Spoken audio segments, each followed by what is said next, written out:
மனத்துக்கண் மாசிலனாதல் அனைத்து அரண் ஆகுல நீர பிற. நாம் செய்யக்கூடிய அத்தனை நல்ல காரியங்களும் எதற்கு அப்படின்னா, நம்ம மனசில் இருக்கக்கூடிய அழுக்குகள் போகணும் அப்படிங்கிறதுக்காகத்தான்.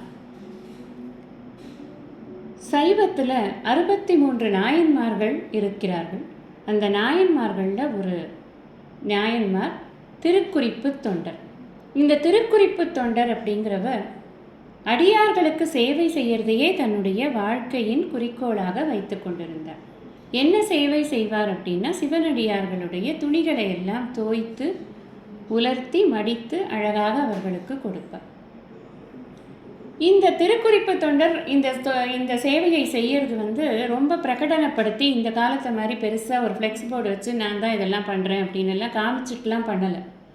அதனால் இவருடைய மேன்மையை உலகத்துக்கு காட்டணும் அப்படிங்கிறதுக்காக சிவபெருமானே ஒரு அடியாராக அழுக்கு உடையோடு வந்தார். அவர் இந்த அழுக்கு உடை கொண்ட அந்த அடியாரை பார்த்து, உங்கள் துணியை நான் துவைச்சி கொடுக்குறேன் அப்படின்னு சொல்லி கேட்டார்.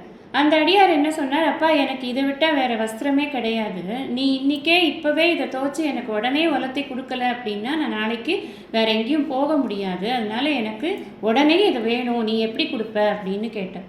அதுக்கு அந்த திருக்குறிப்பு தொண்டர் சொன்னார், அதுக்கு என்னையா சட்டுன்னு நான் கொண்டு வந்து உங்களுக்கு கொடுத்துருவேன், உடனே நிமிஷமாக துவைச்சி நிமிஷமாக காய வச்சு கொண்டு வந்து கொடுத்துருவேன் அப்படின்னு சொன்னார். என்னவோப்பா நீ இதை உடனே கொடுக்கல அப்படின்னா அப்புறம் பெரிய அபவாதம் ஆகிடும், பார்த்துக்கோ அப்படின்னு சொல்லி கொடுத்தார் துணி. இவருடைய நேரமோ என்னமோ தெரியல, இவர் போய் நல்லா துவைச்சிட்டு அதை அழகாக காய போட்டு வைக்கிறார். அப்போ பார்த்தா பேய் மழை கொட்டுறது.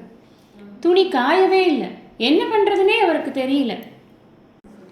இந்த மாதிரி வெளியில் கொண்டு வந்து இந்த துணியை உணர்த்தினதுக்கு வீட்டிலையாவது உணர்த்தி அவருக்கு எப்படியாவது அதை காய வச்சு கொடுத்துருக்கலாமே, நான் இது மாதிரி தப்பு பண்ணிட்டேனே அப்படின்னு அவருக்கு ரொம்ப வருத்தமாக போச்சு. அவர் கொடுத்துருந்த கெடு முடிஞ்சு போச்சு. அதுக்குள்ளே நம்ம அந்த துணியை கொடுக்குறோன்னு சொன்னோமே, அதை கொடுக்க முடியலையே, சொன்ன வாக்கை காப்பாற்ற முடியலையே அப்படின்னு தன்னுடைய தலையை துவைக்கிற கல்லில் மோதி அவர் தன்னுடைய உயிரை மாய்த்து கொள்வதற்கு முற்பட்டார்.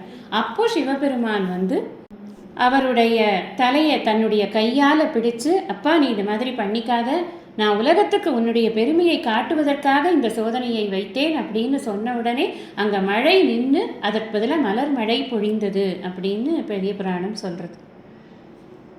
அவருடைய இந்த துணிகளை வெளுக்கக்கூடிய அந்த சாதனைங்கிறது இருக்கு இல்லையா, அது வேற ஒன்றும் இல்லை, மனம் வெளுக்கக்கூடிய சாதனை தான். மனம் வெளுக்க வழியில்லை எங்கள் முத்து மாரியம்மா அப்படின்னு பாரதியார் பாடினார் இல்லையா. நாம் செய்யக்கூடிய ஒவ்வொரு சாதனையும் நம்முடைய மனதை வெளுக்க வைக்கணும்.